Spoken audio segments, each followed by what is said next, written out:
ഇതുവരെയുള്ള ഇംഗ്ലീഷ് ക്ലാസ്സിൽ നമ്മൾ എ മുതൽ എൽ എന്നുള്ള ലെറ്റർ വരെ എഴുതാൻ പഠിച്ചു. എ മുതൽ എൽ എന്നുള്ള ലെറ്റർ വരെ. കഴിഞ്ഞ ക്ലാസ്സിൽ ടീച്ചർ എൽ എന്നുള്ള അക്ഷരമാണ് പറഞ്ഞു തന്നത്. ഇന്ന് നമുക്ക് എം എന്നുള്ള അക്ഷരം പഠിക്കണം. എം എങ്ങനെ എഴുതാന്ന് ടീച്ചർ ബോർഡിൽ കാണിച്ചു തരും. അതേമാതിരി എല്ലാവരും സ്ലേറ്റിലോ അല്ലെങ്കിൽ ബുക്കിനകത്ത് എഴുതി പഠിക്കണം. എം എന്ന് എഴുതുന്നത് ആദ്യം വണ്ണെന്നില്ല. വണ്ണ് നമുക്കറിയാം, എല്ലാവർക്കും വണ്ണെന്നുള്ള നമ്പർ അറിയാം. വണ്ണെന്ന് എഴുതി. എന്നിട്ട് ഇതിന്റെ മുകളിന്ന് നേരെ താഴത്തേക്ക് ചെറിയ വര. അതേമാതിരി അതിനെ മേലേക്ക് കൊണ്ടുവന്ന് താഴത്തേക്ക് ഇട്ടാൽ എന്താ വായിക്കുക? എം. എന്താ അക്ഷരം?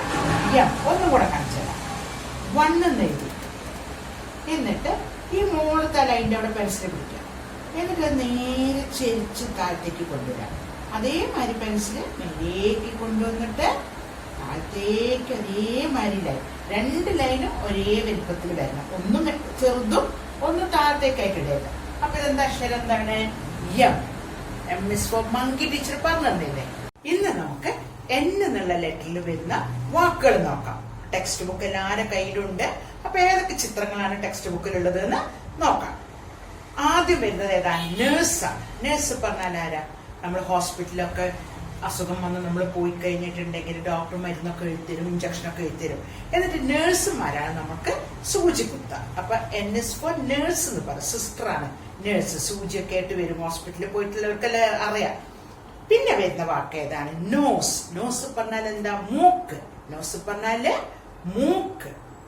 നെയിൽ പറഞ്ഞാൽ അടുത്ത വാക്ക് ഏതാ? നെയിലിന്റെ ചിത്രമാണ്. നെയിൽ പറഞ്ഞാല് ആണി. നമ്മൾ ചുമരുമലൊക്കെ ഫോട്ടോ തറക്കില്ല, അല്ലെങ്കിൽ ക്ലോക്കൊക്കെ തൂക്കണമെങ്കിൽ നമുക്ക് ആണി ആദ്യം തറക്കണം.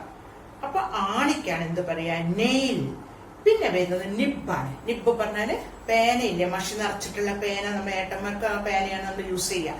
അതിന്റെ തലപ്പില് കണ്ട ആ നിബിലാണ് എഴുത്ത് വരിക. പേനയിലേക്ക് ആ നിബിലേക്ക് മഷി കടക്കുമ്പോഴാണ് എഴുത്ത് വരിക. ബോൾ പെന്നിലുണ്ട് നിബ് വരുന്നുണ്ട് തലപ്പിൽ. പിന്നെ നെസ്റ്റ് ആണുള്ളത്. നെസ്റ്റ് പറഞ്ഞാൽ എന്താ? പക്ഷിക്കൂട്. കിളിക്കൂടിനാണ് നെസ്റ്റ് പറയാം. മരത്തിന്റെ മുകളിലാണ് കിളിക്കൂട്. മരത്തിന്റെ മുകളിലാണ് പക്ഷികളൊക്കെ കൂട് വെക്കുക. അപ്പൊ ബുക്കിനകത്ത് ചിത്രത്തിനകത്ത് ഒരു കിളിക്കൂടുണ്ട്. അതിനകത്ത് തോനെ മുട്ടകളുണ്ട്. അതാണ് ചിത്രം തന്നിരിക്കുന്നത്. ഈ മുട്ട വിരിഞ്ഞിട്ടാണ് കോഴിക്കുഞ്ഞുങ്ങൾ ഉണ്ടാകുക. അപ്പൊ നെസ്റ്റ് പറഞ്ഞാല് പക്ഷിയുടെ കൂടിനാണ് നെസ്റ്റ് പറയാം. അപ്പം എൻ എസ് ഫോർ ചോദിച്ച ടീച്ചർ ഏത് വാക്കാണ് നമുക്ക് പഠിക്കേണ്ടത്? നെസ് പഠിക്കാം, അല്ലെങ്കിൽ നെസ്റ്റ് പഠിക്കാം അല്ലെ? Nest. N is for nest. ഇത്രയും വാക്കുകൾ ഈ ബുക്കിലുള്ള ചിത്രങ്ങളൊക്കെ എല്ലാവരും അമ്മയോട് പറഞ്ഞുതരാൻ പറയാ. വാക്കുകൾ മനസ്സിലാക്കുക. വൺ വേർഡ് പഠിക്കാം. ബൈ ഹാർട്ട് പഠിക്കുന്നത് വൺ വേർഡ് പഠിക്കാം. N is for nest. ഇനി നമ്മുടെ ശരീരത്തിലെ ഓരോ പാർട്സുകളാണ് ടീച്ചർ പറഞ്ഞത്. ഓരോ വാക്കാണ് ടീച്ചർ പറഞ്ഞത്. എല്ലാം കൂടെ നിങ്ങൾക്ക് പഠിക്കാൻ പ്രയാസമാണ്. അപ്പൊ ഷോ യുവർ ഹെഡ് എന്ന് പറഞ്ഞാല് നമ്മൾ തല തൊട്ട് കാണിക്കുക. എന്നിട്ട് എന്ത് പറയണം? തല. ഹെഡ് പറഞ്ഞാല് തല. അപ്പൊ അത് ഇംഗ്ലീഷിലെ വാക്കും അറിയണം. ഹെഡ്, തല. Show your eyes. ഐസ് പറഞ്ഞാല് കണ്ണ്. ഷോ യുവർ ഐസ് പറഞ്ഞാല് കണ്ണ്. Show your years. ഇയേഴ്സ് പറഞ്ഞാല് ചെവി. അപ്പൊ ചെവി ഇങ്ങനെ പിടിക്കുക. Show your ears. Show your nose. Nose പറഞ്ഞാല് മൂക്ക്. Show your mouth. മൗത്ത് പറഞ്ഞാല് വായ. മൗത്ത് പറഞ്ഞാല് വായ. ഇത്രയും ഭാഗങ്ങൾ ടീച്ചർ കഴിഞ്ഞ ക്ലാസ് വരെ പറഞ്ഞു. ഇന്ന് ടീച്ചർ പറഞ്ഞിരുന്നത് ഷോ യുവർ ടീത്ത്. ടീത്ത് പറഞ്ഞാൽ എന്താ? പല്ല്. ഷോ യുവർ ടീത്ത് പറഞ്ഞാൽ പല്ല്. അപ്പൊ നമ്മളെല്ലാവരും നമ്മുടെ പല്ലുകള് കാണിച്ചു തരാം. ഓക്കെ. അപ്പൊ ഇത്രയും. How many days are in a week?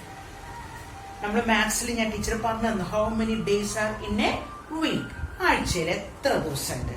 7 days അല്ലെ? നമ്മളത് പഠിച്ചു കഴിഞ്ഞതാണ്. അപ്പൊ 7 daysന്റെ പേരൊന്ന് ഇംഗ്ലീഷിലെ ഓർഡറിൽ അങ്ങനെ പറയണം. 2-3 പ്രാവശ്യം നിങ്ങൾ എല്ലാവരും പറയുമ്പോൾ അത് ചിലർക്ക് അറിയുന്നുണ്ടാവും കാണാണ്ട് പറയാന്. എന്നാലും അത് പഠിക്കാം. അപ്പൊ ഏതൊക്കെയാണ് ഡേയ്സ്? ഏതൊക്കെയാ കലണ്ടറിലില്ലേ? Sunday, Monday. അതാണ് ടീച്ചർ പറഞ്ഞു തരാൻ പോകുന്നത്. Sunday, Monday, Tuesday, Wednesday, Thursday, Friday, Saturday. 7 days ആയി. എണ്ണി നോക്കണം. ഒന്നും കൂടെ ടീച്ചർ പറഞ്ഞുതരാം. Sunday, Monday, Tuesday, Wednesday, Thursday, Friday, Saturday. 7 days in a week. അതും കൂടെ പറയാം. അപ്പൊ അമ്മേനോട് ഇതേമാതിരി ഈ 2 ദിവസങ്ങളുടെ പേര് സൺഡേ, മൺഡേ ആദ്യം പഠിക്കാം. പിന്നെ ട്യൂസ്ഡേ, വെനസ്ഡേ പഠിക്കാം. എല്ലാം ഒരുമിച്ച് ചിലർക്ക് പറയാൻ പ്രയാസം ഉണ്ടാവും. അപ്പൊ പറയുന്നത് ഇത് തെറ്റിയാലും കുഴപ്പമില്ല. എന്നാൽ ഒരുവിധം ഒപ്പിച്ചെടുക്കണം. സൺഡേ ടു സാറ്റർഡേ വരെ എല്ലാവരും പറയാൻ പഠിക്കും. അതുപോലെ തന്നെ ടീച്ചർ ബോർഡിൽ കുറച്ച് ചിത്രങ്ങൾ വരുത്തുന്നുണ്ട്. ഒരു 5 ചിത്രങ്ങൾ ടീച്ചർ വരുത്തുന്നുണ്ട്. അപ്പൊ ഇതൊരു ചെറിയ ടെസ്റ്റ് മാതിരിയാണ് ടീച്ചർ നടത്തുന്നത്. ഇതിൽ 10 മാർക്കാണ്. അപ്പൊ ഓരോ ചിത്രങ്ങളെ ഐഡന്റിഫൈ ചെയ്യാം.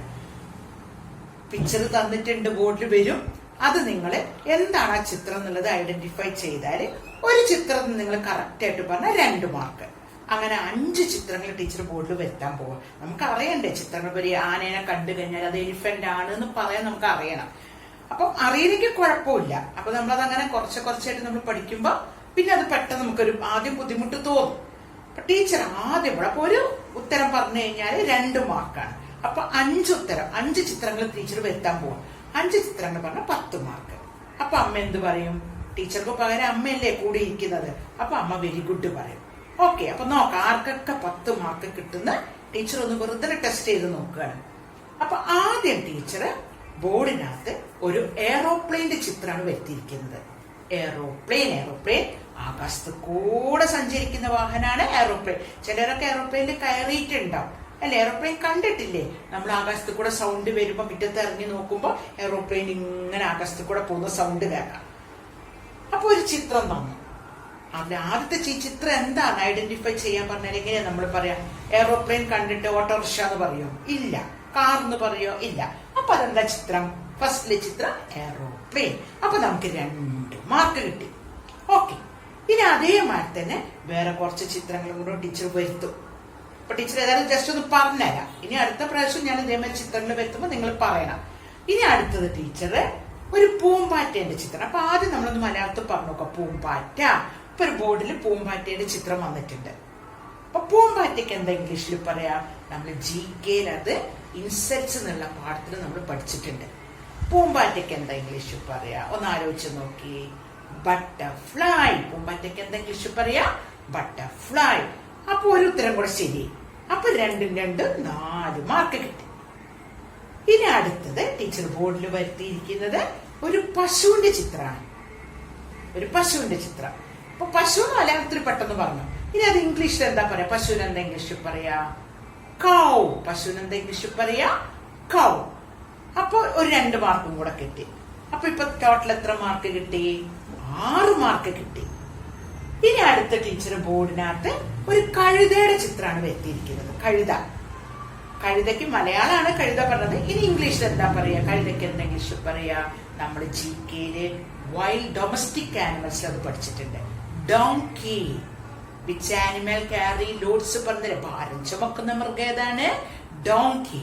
അപ്പൊ ഒരു കഴുതന്റെ ചിത്രം തന്നിട്ട് അത് എന്താ ഐഡന്റിഫൈ ചെയ്യാൻ പറഞ്ഞാൽ എന്താ പറയാ? ഡോങ്കി. ഇപ്പൊ 4 ചോദ്യത്തിന് നമ്മൾ ഉത്തരം പറഞ്ഞു അല്ലെ? അപ്പൊ 8 മാർക്ക് കിട്ടി. ഇനി ലാസ്റ്റിലെ ടീച്ചർ ഒരു ഫ്രോഗിന്റെ ചിത്രമാണ്. തവളയുടെ ചിത്രം വരുത്തി. അപ്പൊ ബോർഡിൽ തവളയാണ് നിൽക്കുന്നത്. തവളയ്ക്ക് എന്താ ഇംഗ്ലീഷിൽ പറയാ? മീനാണെങ്കിൽ ഫിഷ് പറഞ്ഞു. തവളയ്ക്ക് എന്താ ഇംഗ്ലീഷിൽ പറയാ? ഫ്രോഗ്. തവളയ്ക്ക് എന്താ ഇംഗ്ലീഷിൽ പറയാ? ഫ്രോഗ്. അപ്പൊ ആ ചിത്രവും നമ്മൾ ഐഡന്റിഫൈ ചെയ്തു. ടീച്ചർ A മുതല് L എന്നുള്ള ലെറ്ററിൽ വരെ ബുക്കിൽ ചിത്രങ്ങൾ പറഞ്ഞില്ല. ഓരോ പേജിൽ A for apple, B for അത് ഓരോ പേജിലും വരുന്ന ചിത്രങ്ങളാണ് ടീച്ചർ ചോദിച്ചിട്ടുള്ളൂ. നമ്മൾ പഠിച്ചതാണ്, ബൈഹാർട്ടാക്കിയെങ്കിൽ നമുക്കത് അറിയാം. ഓരോ പാഠ അക്ഷരങ്ങൾ പറഞ്ഞു തരുമ്പോ അമ്മേനോട് ഇത് എന്താണ് ചിത്രം എന്നുള്ളതും കൂടെ പറഞ്ഞുതരാൻ പറയും. അപ്പൊ ഇത് 10 ഉത്തരവും പറഞ്ഞ കുട്ടികളാണെങ്കിൽ 10 മാർക്ക് കിട്ടി. 2 മാർക്ക് വീതം 5 ചോദ്യത്തിന് 10 മാർക്ക്. അപ്പൊ വെരി ഗുഡ് ആണ്. എല്ലാവരും കൈയൊക്കെ അടിക്കും ഇത് പറഞ്ഞു കഴിഞ്ഞാല്. പിന്നെ ഇതേമാതിരി ടീച്ചർ ഓരോ ക്ലാസ്സിലും ചോദിക്കും. മലയാളത്തിൽ പറയാ, പിന്നെ അത് ഇംഗ്ലീഷിൽ ട്രാൻസ്ലേറ്റ് ചെയ്ത് ഉത്തരം പറയണം.